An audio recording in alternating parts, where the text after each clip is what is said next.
వివిధ రాష్ట్రాల పోలీసుల మధ్య క్రీడా పోటీలు స్నేహభావాన్ని మరింత పెంపొందిస్తాయని డీజీపీ సివి ఆనంద్ అన్నారు. గచ్చిబౌలి స్టేడియంలో సిఐఎస్ఎఫ్ భారత జూడో క్లస్టర్ పోటీల ముగింపు ఉత్సవం జరిగింది. ఈ కార్యక్రమానికి హాజరైన డీజీపీ విజేతలకు బహుమతులు అందజేశారు.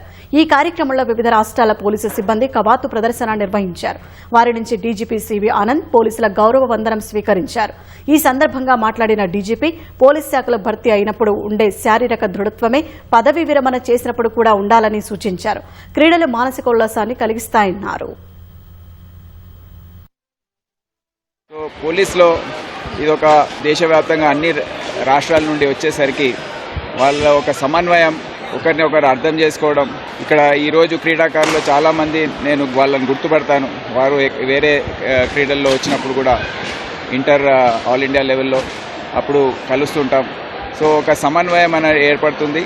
అదే కాకుండా మన అంతర్జాతీయ పోటీలు ఏవైతే ఉన్నాయో, ఒలింపిక్స్ కానివ్వండి, వరల్డ్ ఛాంపియన్షిప్స్, దానికోసము టాలెంట్ అనేది ఐడెంటిఫై కావడం జరుగుతుంది ఈ ఇటువంటి టోర్నమెంట్స్లో.